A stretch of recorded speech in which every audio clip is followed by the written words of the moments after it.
Nachádzame sa na Čechánkach, na mieste, kde som sa narodil a kde som prežil celý život. Nachádzame sa na mieste, ktoré bude zaplavené, dúfajme, že nebude zaplavené, vodou prečerpávajúcej nádrže. V roku 2015 tu vznikla včelia farma, ku ktorej pribudla aj arónia. Ja len dúfam, že toto všetko, toto nádherné, ktoré tu je, nikdy nebude pod vodou. Neviem, čo ďalej. Ja som úplne vypnutý. Úplne. Neviem čo.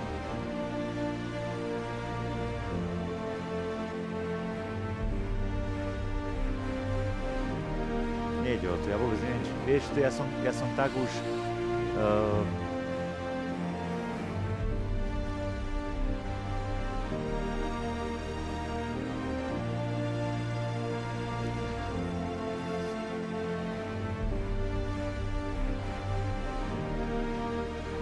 Neviem, čo to mám povedať. Nedá sa.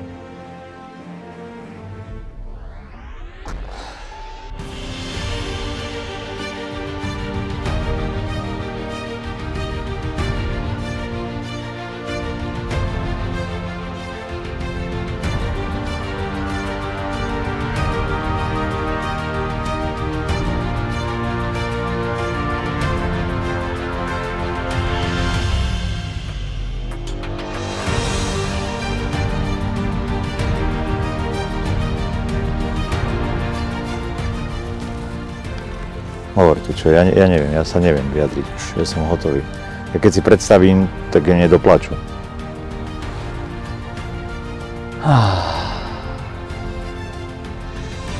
Čo mám spraviť?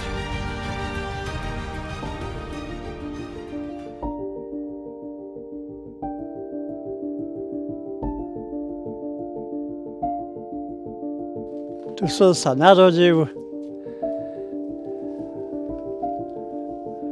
v 29. Do školy som chodil na Čechánky. Táto škola je postavená v roku 1936 a do tejto školy chodila aj moja mama, ktorá bola narodená v roku 1929 a túto školu si ľudia postavili svoj pomocne. Tu je znak, že tu bola štátna ľudová škola. Moje meno je Jozef Plavucha. Bývam tu už 33 rokov a tu je tá schránka, ktorá bola na tej 290-ročnej lípe. Tu je dôkaz.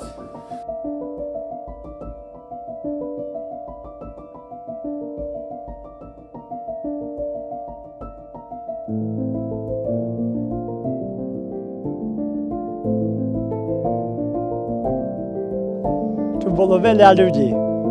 A tu bolo susedstvo, tu večer sme sa poschodili a posedeli a nevedeli sme, že kedy je polnoci. Mladých ľudí tu chodí ako mravcov. Tu ani nevidí, tu je auto za autom, čo... Tu ľudí veľa chodí. Aj starší, aj mladší, aj rodina, aj z Bratislavy, iba keď mi povie, že skade je.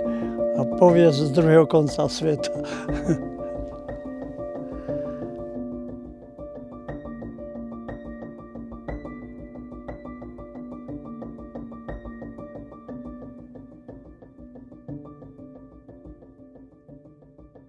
Čo chceli hospodáriť, nemohli, pobrali. A teraz reku tých pár, čo ostalo, tak tým nás idú zatopiť tu.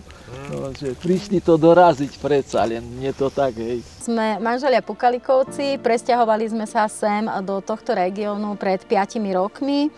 Hlavne kvôli tomuto prostrediu. Náš zámer, prečo sme sem vlastne išli, bolo kvôli tejto prírode, kvôli čistote vzduchu, ktorý tu je, kvôli životu, ktorý tu je. Zobrali sme si k tomuto rodinnému domu, ktorú vidíte za nami, ktorý sme kúpili a ktorý teraz svojpomocne prerábame.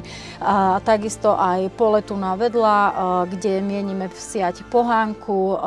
Získala som dotáciu na pôdu, pretože chcem vysádzať sad, bobulovín, ako je arónia a rakitník. Máme vlastné včely a v podstate toto všetko nám ohrozuje zámer Ministerstva životného prostredia, konkrétne pána ministra Tarabu, pretože sme tu pri hlavnej ceste, máme obavy o stratu vody, máme obavy o infraštruktúru a vlastne o celé to všetko, ako to budeme existovať. Ešte možno doplniť, že my sme vlastne v rámci Detvianskej huty asi najbližší dom pri tej plánovanej novej priehrade, takže určite sa nás to týka a ako manželka povedala, prišli sme sem práve kvôli tomuto rázu krajiny, kvôli tomuto možno trošku inému spôsobu života, ako sa tu stále vedie a boli by sme radi, aby ten spôsob života tu zostal aj zachovaný, pretože určite ako všetci aj my sa obávame napríklad dopadov, ako je strata voda.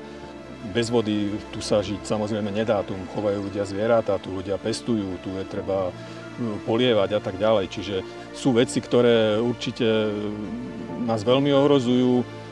Nemáme dostatok informácií, nikto s nami nič nekonzultoval dopredu, nikto sa nič nepýtal. Samozrejme, ak by nejaký ten zámer dopredu bol, ľudia sa vedia podľa toho zariadiť, vedia sa rozhodnúť, do čoho ísť, do čoho neísť. Takže určite my sme takisto proti tejto výstavbe.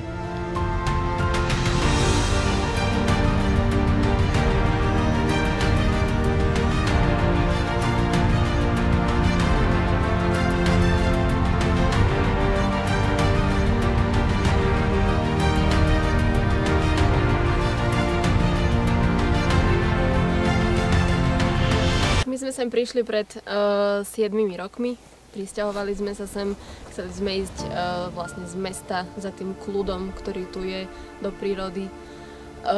Chceli sme chovať zvieratá, teraz máme vlastne, chováme dobytok, máme koňa, máme kozy, hydinu a tak nejak sme chceli ísť za tým životom v tej sebestačnosti. Tak ono aj tým, že sme obidvaja z iných kútov Slovenska. Vlastne Katka je zo západu, ja som z východu a bývanie sme si zabezpečili, alebo respektíve usedlili sme sa na strednom Slovensku, v tejto nádhernej prírode, vlastne na lazoch hriňovských, kde sa hriňovské lazy považujú za jednu z raritných vecí a záležitostí, s čím sa môže Slovensko píšiť, lebo veľa ľudí, keď sa prevezie po hriňovských lázoch, už to je táto lokalita, alebo lokalita naproti nás nad Hriňovou, na strane ako Polany, tak tie vyjadrenia sú také, že je to také slovenské malé Švajčiarsko a tí ľudia majú k tomu extrémne citový a emočný vzťah. Na lázoch tuto ako poznám aj susedov, ktorí tu gazdujú, sú to ľudia, ktorí tu nie že vyrástli, tu sa narodili ich rodičia, ich prarodičia. Oni to preberajú z generácie na generáciu, opravujú tie statky, snažia sa, robia to z mesiaca na mesiac, ako im nejaký príjem chodí. Starajú sa o tie zvieratá, o tú pôdu hlavne, majú k tomu extrémny vzťah.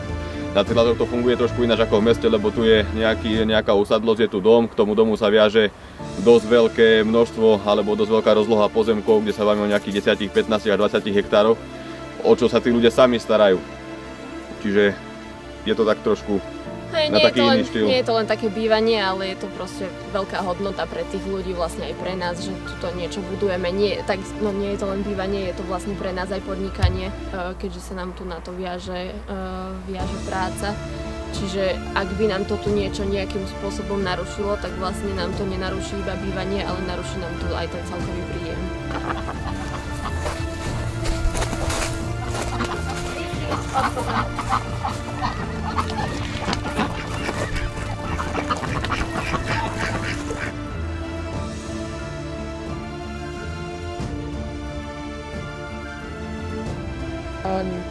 Sme manželia Banholcerovci, prisťahovali sme sa sem v roku 2017. Pozemok sme kúpili kvôli tomu, že vyhovoval nášmu permakultúrnemu projektu, ktorý sme si vymysleli už dávnejšie a máme ho spracované na niekoľko rokov dopredu. Sme proti tomu, samozrejme, aby sme stadiaľ odchádzali niekde preč. Je to pre nás také nepriateľné, pretože celý ten koncept sme prispôsobili presne na toto konkrétne miesto. Je to rekreačná oblasť, o ktorej sme sa práve minulý týždeň dozvedeli. Práve v útorok ráno, keď som stávala, som dostala SMS-ku, že práve v tejto oblasti sa má budovať vodná elektráreň. Akože bola som z toho úplne zhrozená. Sú tu podnikatelia, ktorí tu prišli, niektorí z Rakúska, hej, ja neviem, podnikajú na farme, ktorá má 5 hektárov. Vložili kus života proste do tohto. Nemôžem potlačiť tieto emócie, lebo jednoducho sa to nedá. A proste nerozumiem tomu, že niekto asi fakt z týchto politikov by sa mal prísť pozrieť na toto, na túto krásu, ktorá tu je, či v zime, keď napadne sneh, či je to jar, leto, jesen, proste každé ročné obdobie. A jednoducho nerozumiem, čo sa to proste v tomto štáte deje.